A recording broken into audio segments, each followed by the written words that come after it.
భక్తిలో వెనకంజ వేసిన వారి లక్షణాలు దాదాపుగా 7 లక్షణాలు ఉన్నాయి. 7 లక్షణాలు నేను ఒక పాయింట్ తీసుకున్నాను. దాన్ని బట్టి ఇద్దరు వ్యక్తులు నేను పరిచయం చేయడానికి ఇది నన్ను దేవుడు నాకు మరి కృప చూపించున్నాడు. మనం చూద్దాం. చూడండి, గలతీ పత్రిక 3వ అధ్యాయం 3వ వచనం మూల వాక్యంగా మనం చదువుదాం. గలతీ పత్రిక 3:3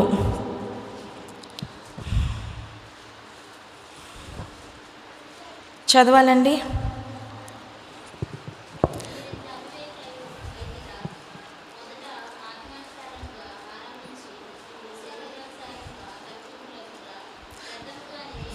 చాలండి.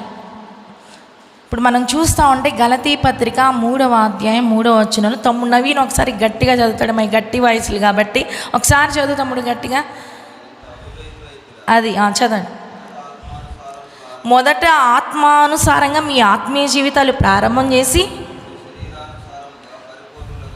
ఇప్పుడు శరీరానుసారంగా పరిపూర్ణులవుతారు. చాలండి, అక్కడ వరకే మన అంశం. చూడండి, భక్తిలో వెనకంజ వేసిన వారి లక్షణాలు ఏంటంటే, ఇంకా భక్తిలో రోజు రోజుకంట దిగజారిపోతున్న లక్షణాలకి సింబల్ ఏంటంటే, వారి గుర్తు ఏంటంటే, మొదట ఆత్మానుసారంగా వారి ఆత్మీయ జీవితాన్ని స్టార్ట్ చేస్తారంట. అరే వీరంట భక్తి పరులేరు, వీరంట ప్రార్థన పరులేరు, లేదంటే వీరంత ప్రత్యేకంగా వెళ్ళిన కుటుంబం లేదా, అరే వాళ్ళని చూసి నేర్చుకోవాలి, వీళ్ళని చూసి నేర్చుకోవాలి, ఆ వ్యక్తిని చూసి కానీ ఆ కుటుంబాన్ని చూసి మనం అనుకుంటా ఉంటామంట. కానీ మొదటంట ఆత్మానుసారంగా మన జీవితాలను స్టార్ట్ చేసంట, తర్వాత రోజుకంట శరీరానుసారంగా జీవితాలను ముందుకు తీసుకెళ్ళిపోతూ ఉన్నారంట. పౌలు గారు రాస్తూ ఉన్నాడు. చూడండి, భక్తిలో పడిపోతున్న వారి గుర్తు ఏంటంటే, ఎప్పుడైతే ఆత్మీయంగా ఉంటారో, ఎప్పుడైతే ఎంత ప్రార్థన చేస్తారో, ఇదివరకు మునుపటిలో ఎప్పుడైతే మరి ఇదివరకు వాక్యం బాగా అందిస్తారో, వాక్యం బాగా చెప్తారో, రోజు రోజుకి వాళ్ళు పెరగాలి కానీ డౌన్ అయిపోకూడదు. వాళ్ళు ఎప్పుడైతే ఆత్మీయ జీవితంలో ప్రార్థనలో దిగజారిపోతూ ఉన్నారో, పాటల్లో దిగజారిపోతూ ఉన్నారో, తలాంతుల్లో దిగజారిపోతూ ఉన్నారో, అభిషేకంలో దిగజారిపోతూ ఉన్నారో, మాటల్లో పవిత్రత కోల్పోతూ ఉన్నారో, లేదంటే ఇంకా దేవునికి అసహ్యకరమైన కార్యాలు ఎప్పుడైతే చేయడం స్టార్ట్ చేస్తూ ఉంటారో, వాళ్ళంటే భక్తిలో వెనుకంజ వేస్తున్నారు. మీ కుటుంబీకులను గమనించుకోండి, మిమ్మల్ని మీరు సరి చేసుకోండి. నేను ఎప్పుడైనా మన మాట జారిపోతూ ఉంటే, మనం తప్పిపోతూ ఉంటే, మనమంట భక్తిలో పడిపోతున్నామని అర్థం అంట. భక్తిలో మనల్ని పడేయడానికి అపవాదిగాడు చాలా ఎన్నో విధాలుగా ప్రయత్నం చేసి, ఇప్పుడు మనం చూస్తూ ఉంటే ఎవరి గురించి ఇప్పుడు మనం చదువుకుంటున్నామంటే, ఏలీ కుమారులు అంట, హొప్నీ పీనేహాస్ వాళ్ళ పేర్లు. వీళ్ళు ఎవరయ్యా అంటే సాదా సీదా అయిన మనుషులైతే కాదు. మనలాగా వచ్చి చర్చిలో కూర్చొని వాక్యం వినేసి మరలా ఆదివారం కనిపించేవాళ్ళు కాదు. వీళ్ళు ఎవరయ్యా అంటే యాజకుని కుమారులు, ఒక పాస్టర్ గారి పిల్లలండి. ఒక పాస్టర్ గారు సాధ్యమైనంత వరకు కరెక్ట్గానే ఉంటాడు, ఇంక ఎక్కడో నూటుకోకొట్టుకోకళ్ళు అలాంటి వాళ్ళ సంగతి మనకు వద్దుగానండి. ఒక దైవజనుని కుమారులు, ఒక యాజకుని కుమారులు ఎలా ఉండాలంటే, తండ్రి కంటే ఎక్కువగా భయభక్తులు కలిగి ఉండాలి. ఒక మాటలో చెప్పాలంటే, తండ్రి కంటే ఎక్కువగా ప్రార్థనా పరులై ఉండాలి. తండ్రి కంటే ఎక్కువగా బలుల విషయంలో కానీ నైవేద్యాల విషయంలో చాలా పర్ఫెక్ట్గా ఉండాలి. శ్రద్ధాభక్తులు కలిగి ఉండాలి ఆ దేవుని యందు. ఈరోజు వీళ్ళు చేస్తున్న పని ఏంటంటే, భక్తిలో వెనకంజ వేసిన వారి లక్షణాలు కదండి. ఆ భక్తి వాళ్ళకి రోజుకి ఏమైపోతా ఉందండి, తగ్గిపోతూ ఉంది. చివరాఖరికి వాళ్ళు ఏమయ్యారో తెలుసా అండి, మందిరం దగ్గర అక్కడ పని చేయడానికి వచ్చిన స్త్రీలతో అంట అక్రమ సంబంధాలు పెట్టుకున్నారంట. ఏం చేశారండి చెప్పండి? అక్రమ సంబంధాలు పెట్టుకున్నారు. ఎవరండి వీళ్ళు? దైవజనుని కుమారులు. మొదట మీరు ఆత్మానుసారముగా ఆరంభించి శరీరానుసారులుగా ప్రవర్తిస్తున్నారు అని మన మూలవాక్యం చదువుకున్నాం కదండి. అరే దైవజనుడు, ఆ దైవజనుని కుమారులు చాలా భయభక్తులు కలిగి ఉండాలి, కానీ ఆత్మానుసారంగా ఆరంభించి శరీరానుసారమైన క్రియలు ఎక్కడ చేస్తూ ఉన్నారు? ఇంట్లో చేయట్లేదని దేవుని మందిరంలో వాళ్ళు పాపం చేస్తూ ఉన్నారంట. దేవుని మందిలో వారు పాపం చేస్తూ ఉంటే ఆ నోట ఈ నోట తండ్రి దగ్గరికి వచ్చింది. అక్కడ మన బైబిల్ గ్రంథాలు మనం చదువుతూ ఉంటే, తండ్రి అంటే కుమారుల మీద ప్రేమతో ఏదో మాట వరుసగా గద్దించి వదిలేశాడంట. ఏదో దేవుడు చెప్తా ఉన్నాడు, నాకంటే ఎక్కువగా నీ కుమారులను నువ్వు ప్రేమించావు, నాకంటే ఎక్కువగా నీ కుమారులను నువ్వు గణపరుస్తున్నావు, నాకంటే ఎక్కువగా నీ బిడ్డలకు నువ్వు ప్రథమ స్థానం ఇస్తున్నావు అని దేవుడు ఒక సేవకుడితో మాట్లాడుతూ ఉన్నాడండి. మనం చేస్తున్న క్రియలు ఆత్మానుసారంగా ప్రారంభించి శరీరానుసారంగా ఎంత మాత్రమో మనము ముగిస్తే మన జీవితాన్ని పరలోకం ఎంత మాత్రం మనం చేరమండి. అరే బాప్టిస్మం తీసుకున్న విషయంలో చాలా పర్ఫెక్ట్గా ఉంటాం. బాప్తిస్మ మనం ఎందుకు తీసుకుంటాం? కరెక్ట్గా జీవించడం కోసమే. ఎవరైనా సరే ఆ క్రమంలోకి అడుగు పెడతా ఉంటారు, బాప్తిస్మ క్రమంలోకి. కానీ మొదట ఉన్న ఆసక్తి, మొదట ఉన్న శ్రద్ధ, మొదట ఉన్న ఇంట్రెస్ట్, మొదట ఉన్న ఆత్మీయత అంటే రాను రాను రాను రాను లోకంలో కలిసిపోతూ ఉంది, బూతుల్లో కలిసిపోతూ ఉంది, దొంగతనాల్లో కలిసిపోతూ ఉంది, లోకస్తులతో కలిసిపోతుంది, సహవాసంలో కలిసిపోతూ ఉందంట మన ఆత్మీయ జీవితం. అందుకే దేవుడు మాట్లాడుతున్నాడు, నిన్ను నువ్వు పరిశీలన చేసుకో. మనల్ని మనమంట పరిశీలన చేసుకోవాలి. ఆత్మానుసారంగా ప్రవర్తించి ఇప్పుడేంటి మీరు ఇలా అయిపోతున్నారు, ఇంత అవివేకులు అయిపోతూ ఉన్నారు అని పౌలు గారు సంఘాన్ని హెచ్చరిస్తూ ఉన్నాడు. అరే నాకు భయం వేస్తూ ఉంది, మీరేమైపోతారు, నేను ఎంత కష్టపడి సంఘాలను కడతా ఉన్నా, మీరు ఎందుకు ఇలా తయారైపోతా ఉన్నారని ఒక దైవజనుడు ఆవేదన మన గలతీ పత్రికలో చూస్తున్నాం. ప్రియ సహోదరి సహోదరుడా, వీళ్ళు చూడండి, మందిరానికి వచ్చిన స్త్రీలతో పాపం చేస్తూ ఉన్నారంట. మరి ఒక రిఫరెన్స్లో 22వ వచనం మనం చూస్తే, తర్వాత రిఫరెన్స్లో మనం చూస్తూ ఉంటే వాళ్ళంట దేవునికి నైవేద్యం చేస్తూ ఉంటే ఆ దహన బలి, ఆ కొవ్వు అదంతా అక్కడ అర్పిస్తూ ఉంటే వీళ్ళు అంటూ ఉంటారంట, మాకు ముందు మాంసము దేవుడు తర్వాత కాదు, ముందు మాకు ఇవ్వండి, మాకు ఎంత మాంసం కావాలో అంత ముందు మీరు మాకు ఇవ్వాల్సిందే అని దౌర్జన్యం చేసి దేవుని బలిపీఠం మీద దేవుని సువాసన, ఆ బలిపీఠపు సువాసన దేవుడు ఆగ్రహించకముందే ఆ దేవుడు బలిపీఠం మీద దహించవలసిన అర్పణలో ఉన్న మాంసమునంట వీళ్ళు అన్యాయంగా దేవుడికి చెందవలసిన మహిమను కూడా ఏలీ కుమారులు దొంగిలిస్తున్నట్లుగా మనం చూస్తూ ఉన్నాం. ప్రజలంట విసిగిపోయారంట. మందిరం వద్దు, ఏమొద్దు, అర్పణ వద్దు, ఏమొద్దు, నైవేద్యం వద్దు, ఏమొద్దని దేవుని సన్నిధికి రాకుండా వీళ్ళు కారకులయ్యారు. ఒక దైవజనుడు ఎలా ఉండాలంటే, ఒక దైవజనుల పిల్లలు ఎలా ఉండాలంటే, ఒక మందిరానికి వస్తున్న మనం ఎలా ఉండాలంటే మనల్ని బట్టి అనేక మంది వచ్చే విధంగా ఉండాలి. మనల్ని మనం పరిశీలన చేసుకోవాలండి. ఒకవేళ మంచిగా ఉండి నిందలేస్తున్నారు, అది తర్వాత విషయం. ఈ ఏలీ కుమారులను బట్టంట ప్రజలు మందిరానికి రావడానికి భయపడిపోయారంట. దేవుని సన్నిధికి, దేవునికి అర్పణలు ఇవ్వడానికి వాళ్ళకంటే అసహ్యం వచ్చేసిందంట. అరే దేవుడు లేదు, ఏం లేదు, మందిరం లేదు, ఏం లేదు, సరే అక్కడ ఏదైనా పని చేద్దామని వెళ్తూ ఉంటే ఆడపిల్లల్ని వాళ్ళు పాడు చేస్తున్నారని బైబిల్ గ్రంథం సెలవిస్తూ ఉందండి. అరే ఒక ఆత్మానుసారంగా వారి జీవితాలు కొనసాగించాలి, అనేక మందిని వాళ్ళ దేవుని చెంతకు నడిపించాలి. ఎవరైతే పాపం నుండి బలి అర్పించడానికి తీసుకొస్తూ ఉన్నారో, లేదంటే ఎవరైతే ఏ సమస్య నుండి తీసుకొస్తూ ఉన్నారో, ఎవరైతే ఏ మొక్కుబడులు తీసుకొస్తా వాళ్ళందరి నిమిత్తం ప్రార్థన చేయాలి, వాళ్ళందరి నిమిత్తం వాళ్ళు స్తుతి చెల్లించాలి. అలాంటిది పక్కన పెట్టంట అన్యాయంగా దేవుని బలిపీఠం మీదకి రాకుండానే పచ్చి మాంసాన్ని వారు కోరేసుకుంటా ఉన్నారు. దేవుడు తర్వాత ముందు మా కడుపులో నిండాలని లాగేసుకుంటా ఉన్నారు. మందిలో పరిచర్య చేయడానికి వచ్చిన వారితో పాపం చేస్తూ ఉన్నారంటే ఎంత భయంకరం అండి. నీ ఇంట్లో ఎవరైనా తప్పు చేస్తూ ఉంటే నువ్వు హెచ్చరించాలి. నీ భర్త తప్పు చేస్తూ ఉంటే నువ్వు గద్దించాలి. ఇది ప్రార్థనా కుటుంబం, నేను మందిరానికి వెళ్తా ఉన్నా, నేను బాప్తిస్మం తీసుకున్నా ఉన్నా, ఇది తగదు, మన కుటుంబంలో ఇలాంటి అపవిత్రత మన కుటుంబంలో వద్దని నువ్వు చెప్పాలి. ఏమండి మనం చెప్తున్నాం ఆ ప్రియ సహోదరి సహోదరుడా, అన్యాయంతో నీ భర్త అన్యాయం చేస్తూ ఉంటే, నీ బిడ్డలు తప్పు చేస్తూ ఉంటే, నీ కుటుంబీకులు ఏదైనా తప్పు మార్గంలో నడుస్తూ ఉంటే వాళ్ళతో పాటు మనం నడవకూడదండి. ఈ ఏలీ అదే తప్పు, ఏలీ తప్పును ఖండించలేకపోయాడు. దేవుడి కంటే ఎక్కువగా బిడ్డల్ని ప్రేమించాడంట. చూడండి, తప్పు చేస్తున్నాడని తెలుసుకుని వాళ్ళని శిక్షించలేకపోయాడు. దానికి ఫలితం వాళ్ళు ఏమనిపించారో తెలుసా? ఇక నీ సంతానంలో ముసలివారు ఉండరు, అంటే యవ్వన ప్రాయంలోనే చచ్చిపోతారు. వాళ్ళని వీళ్ళని రొట్టె ముక్కలను అడుక్కునే పరిస్థితికి వస్తారు నీ బిడ్డలు. లేవి తర్వాత ఆయన బిడ్డలు చేయాలి పరిచర్య, ఆయన తర్వాత ఆయన మనవుళ్ళు చేయాలి. కానీ చెప్తా ఉంటే వీరిని బట్టి ఇశ్రాయేలు నుండి ప్రభావం వెళ్ళిపోయిందండి. నువ్వు తప్పు చేస్తూ ఉంటే నీ కుటుంబం నుంచి దేవుని శక్తి వెళ్ళిపోతూ ఉంది, దేవుని అభిషేకం వెళ్ళిపోతూ ఉంది, దేవుని సన్నిధి వెళ్ళిపోతూ ఉంది. ఎంతమంది తెలుసుకుంటున్నారండి ఇది? మందిరానికి వస్తున్నాం, వాళ్ళు కూడా పరిచయం చేస్తున్నారు, వాళ్ళు కూడా మేము కూడా బలులు అర్పిస్తున్నాయి, మేము కూడా పాస్టర్ పిల్లలు, మేము కూడా సాకులు అనుకున్నారు ఏలీ కుమారులు. కానీ ఏలీ కుమారులు చచ్చిపోయారండి. ఏలీ కుమారులు చచ్చిపోయిన తర్వాత మరి హొప్నీ ఫినెహాసులు వాళ్ళ భార్య కని ఒక బిడ్డని కని మరి ఈ కాబోదని పేరు పెట్టి ఇశ్రాయేలు నుంచి ప్రభావం వెళ్ళి ఒక స్త్రీ తెలుసుకుంది కానీ వీళ్ళు తెలుసుకోలేకపోతున్నారు. దేవుని ప్రభావం ఇశ్రాయేలు నుంచి వెళ్ళిపోయింది. ఎందుకు వెళ్ళిపోయిందో తెలుసా? పాపం ఉన్న చోట దేవుడు నిలబడడు. అది ఎంత లక్షల కోట్లు ఖర్చు పెట్టు, నువ్వు ఆయనకి మందిరం కట్టు, ఆయనకి ఏసీలు పెట్టు, సీలింగ్ ఎన్ని చేయి, దేవుని నీ పరిశుద్ధత, దేవుని సన్నిధిలో పరిశుద్ధత లేకపోతే దేవుడు అక్కడ నివసించడు. వారి మధ్య లేడు. ఆ వ్యభిచారం చేస్తూ ఉన్నారు, అసహ్యకరమైన కార్యాలు చేస్తూ ఉన్నారు. తప్పు తెలిసి కూడా యాజకుడు ఖండించలేకపోతా ఉన్నాడు. చూడండి, ఆత్మానుసారంగా లేవు వీళ్ళ క్రియలు. చూడండి, మనం ఏదైనా ఒక కుటుంబానికి వెళితే అక్కడ ఏమైనా అసహ్యకరమైనవి కానీ మనకు నచ్చపోతే మనం ఉంటామా? ఏమైనా గలీజ్గా రోతకంటే వాళ్ళ ఇంట్లో మంచినీళ్ళు కూడా మనం తాగం. ఏమండి, మనుషులకే మనకింతుంటే సమస్తాన్ని సృష్టించిన దేవుడు ఆయన నిత్యము పాపము అంటకుండా పరిశుద్ధుడు పరిశుద్ధుడని కోటాను కోట్ల ఏమండి ఎంతోమంది దూతల మధ్య కొనియాడబడుతున్న దేవుడు ఉంటాడా? మనకు నచ్చితేనే ఉంటాం, ఎంత చుట్టాలు ఇల్లైనా ఏదైనా. ఇప్పుడు వాళ్ళు ఎవరైనా భోజనం తీసుకొచ్చి ప్లేట్లో పెడితే నచ్చితేనే మనం తింటాం, లేదంటే బాగోపోతే పక్కన పడేస్తాం. ఎంత మాంసకూర వాళ్ళు ఎంత బిర్యానీ తెచ్చినా సరే ఏమండి ఆ ప్లేట్ శుభ్రం లేదనుకోనండి, తింటామా? మనం తినాం. ఎంగిలి ప్లేట్లో పెడితే తింటాం, ఒకళ్ళు తిన్న ప్లేట్లో, ఎందుకంటే శుభ్రం లేదు. మన జీవితాల్లో కూడా మన కుటుంబాల్లో కూడా పరిశుద్ధత లేకపోతే దేవుని ప్రభావం వెళ్ళిపోతుందండి.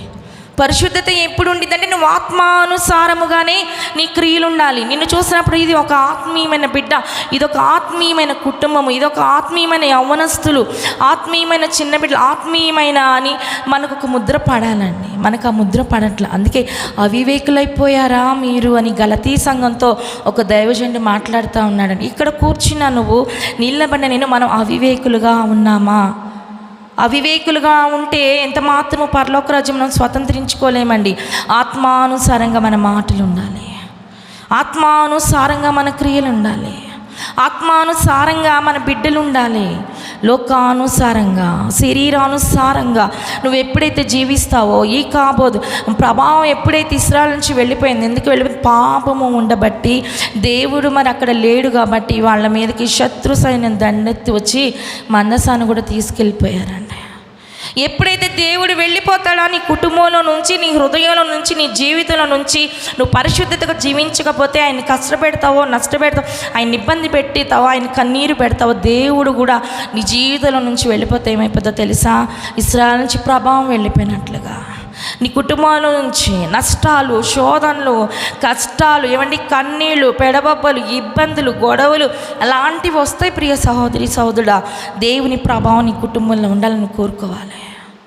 దేవుని శక్తి కావాలండి. ఇంటి నిండా సంతానం ఉన్నా, ఏమండి ఎంతమంది బంధువులు ఉన్నా, ఎంత ఆస్తులున్నా, ఎంత పొలాలున్నా, మెడ నుండి మనకు అవున్న ఇవున్న బీరువా నుండి బట్టలున్నా, దేవుడు లేకపోతే, ఆయన ప్రభావం నీ కుటుంబంలో లేకపోతే, ఆయన శక్తి నీ కుటుంబంలో లేకపోతే, ఆయన కనుదృష్టి నీ మీద నీ కుటుంబం మీద లేకపోతే అంటే శత్రువు దాడి చేసే అవకాశం ఉంది. ఒక స్త్రీ చెప్తాను, ఇశ్రాయేలు నుంచి ప్రభావం వెళ్ళిపోయింది. ఒక స్త్రీ కనిపెట్టిందండి, ఏలి కోడలు కనిపెట్టింది, కానీ ఏలి తెలుసుకోలేకపోయాడు. నీ బిడ్డలు చచ్చిపోయారన్నప్పుడు తన బిడ్డల మీదకు దేవుని ఉగ్రత వచ్చిందని ఏలి కూడా తెలుసుకున్నప్పుడు అప్పటికప్పుడు ఆయన కూడా చచ్చిపోయాడండి. తన సంతానం లేదు, ఇంకా ముసలివారు ఉండరని దేవుడు చెప్పాడు. యవనప్రాయంలోనే వాళ్ళు చేసిన తప్పుకి బిడ్డల మీదకి వచ్చిందండి శాపం. చూడండి, గెహజీ తప్పు చేస్తే సంతతి మొత్తానికి వచ్చింది. ఎలీ తప్పు చేస్తే సంతతిలో ఎవరు యాజకులు ఉండరని దేవుడు చెప్పేశాడు. రొట్టె ముక్కలు అడుక్కోవాలి ఇక మీరు, వాళ్ళని వీళ్ళు అలాంటి పరిస్థితి వచ్చింది ఇంకా నీ బిడ్డలకని దేవుడు చెప్పాడండి. చూడండి, మనం చేసిన తప్పు మనతో పోదండి, అది తెలుసుకోలేకపోతున్నారు మనుషులు.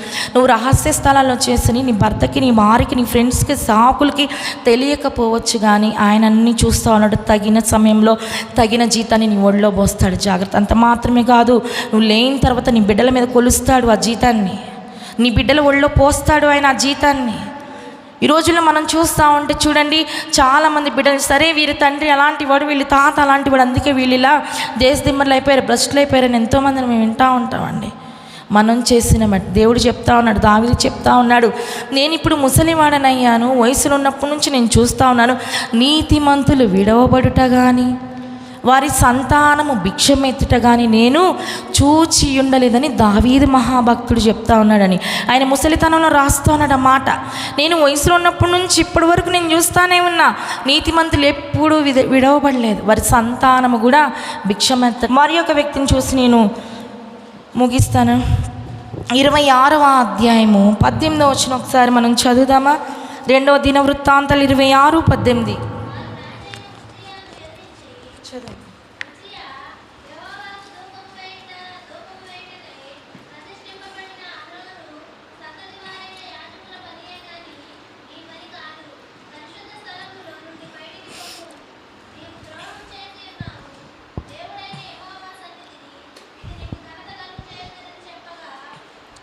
చాలమ్మా. ఇప్పుడు మనం చూస్తూ ఉంటే 26వ అధ్యాయము 2వ దినవృత్తాంతాలు 18 ఏముందంటే, మొదట మనం ఏలీ బిడ్డను చూస్తూ ఉన్నాం.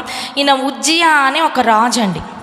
ఈ రాజు పని ఏంటంటే ప్రజలకు న్యాయం చేయాలి, లేదంటే సహాయం చేయాలి, శత్రువులు వచ్చినప్పుడు వారి పక్షాన యుద్ధం చేయాలి. అంతవరకు ఈయన బాధ్యత.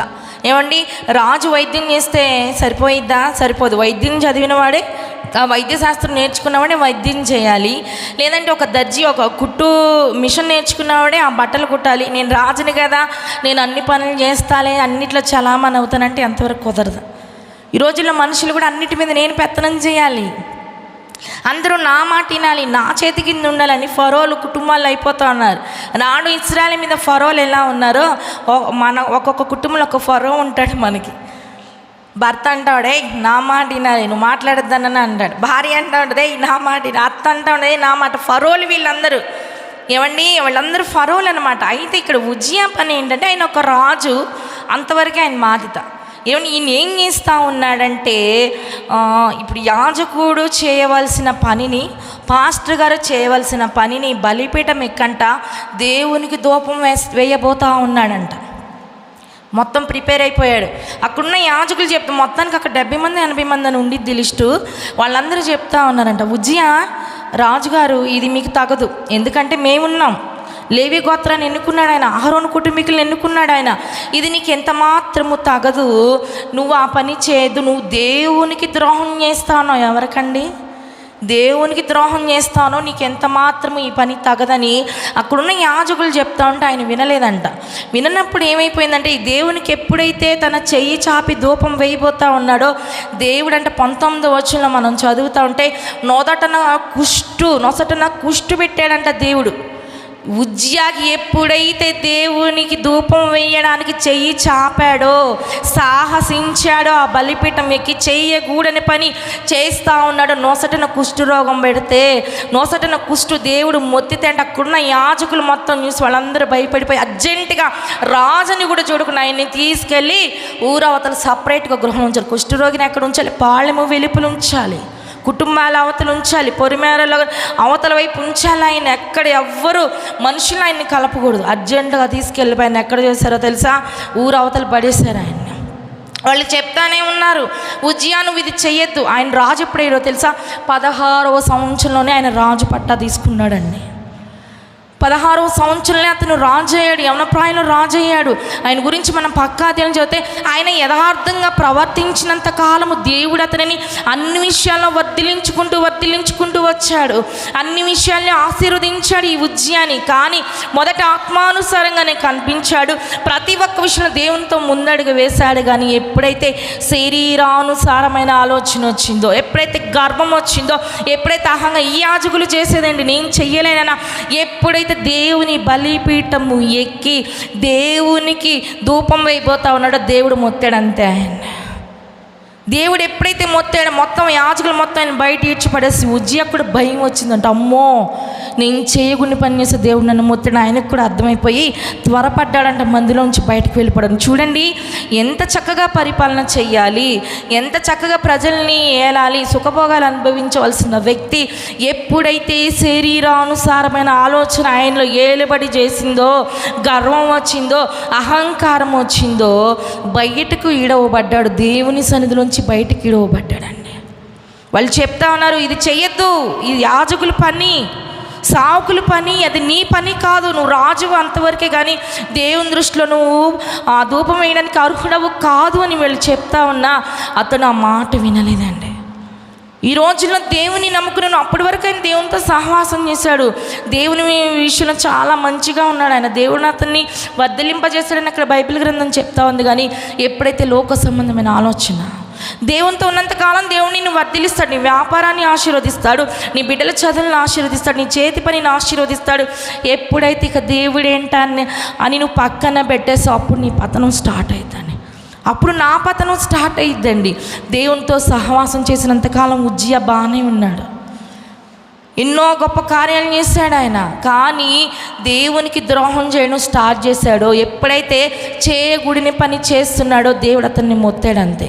నువ్వు కూడా శరీరానుసారమైన కార్యాలని కుటుంబంలో స్టార్ట్ అవుతూ ఉన్నప్పుడు కనబడకుండా హఠాత్తుగా నాశనం వచ్చేస్తూ ఉంటుంది. కనబడకుండానే శత్రువు నీ కుటుంబంలో ప్రవేశిస్తూ ఉంటాడు. మనం అది గమనించుకొని శాంతం అంతా నిండా మునిగిపోయినప్పుడు నాయన తండ్రి అని నెత్తెనవరు కొట్టుకుంటూ ఉంటామండి. నువ్వు ఎప్పుడైతే దేవునికి విరోధమైన కార్యాలు చేస్తూ ఉంటావో, ఎప్పుడైతే నీ కుటుంబంలో దేవునికి విరోధమైన మాటలు కానీ, దేవునికి విరోధమైన చాష్టలు కానీ, దేవుని కష్టపెట్టే పనులు, దేవుని దుఃఖపరిచే పనులు నువ్వు ఎప్పుడైతే స్టార్ట్ చేయడం మొదలు పెడతావో మన పతనం అప్పుడే స్టార్ట్ అయ్యిద్దండి. కానీ తెలియదు. నిదానంగా పతనం చివరాగరికి నిన్ను కుప్పగూలే పరిస్థితి వచ్చిద్దండి. అలాంటి పరిస్థితి రాకముందే అవివేకులుగా ఆత్మానుసారంగా మొదలుపెట్టి అవివేకులైపోయి శరీరానుసారంగా నీ జీవితాన్ని ఎందుకు ఇలా చేసుకుంటున్నారని భక్తుల వెనకైపోతా ఉన్నారని పౌలు మహాభక్తుడు గలతీ సంఘంతో అంటా ఉన్నారు. దేవుడు ఇది నాన్న దేవజన్ నిలబెట్టి దేవుడు మాట్లాడుతున్న మాట ఏంటంటే, మొదట ఆత్మానుసారంగానే ఉన్నావు, మొదట భక్తిగానే ఉన్నావు, మొదట అన్ని విషయంలో శ్రద్ధగానే ఉన్నావు. దేవుని పని అంటే కానీ, దేవుని సన్నిధికి వచ్చే విషయంలో కానీ, ప్రార్థించే విషయంలో కానీ, ఆయన స్తుతించే విషయంలో కానీ, ఇచ్చే విషయంలో కానీ ఇప్పుడంట శరీరానుసారమైన మనస్సు, లోకానుసారమైన మనస్సు, లోకవస్తులతో సహవాసాలు, చేయకూడని పనులు, అసహ్యమైనవి నువ్వు చేస్తూ ఉన్నావంట. దేవుడి దినాన్ని అవకాశం ఇస్తూ ఉన్నాడు. ఎక్కడ చూసినా భయంకరమైన కార్యాలు, భయంకరమైన దృశ్యాలు మనం చూస్తూ ఉన్నాం. ఏ రోజు ఏ గడియ మన జీవితం ముగిసిపోయిద్దో తెలియదు. ప్రియ సహోదరి సహోదరుడా, ప్రతి ఒక్కరు మోకరించి మనం ప్రార్థన చేద్దాం.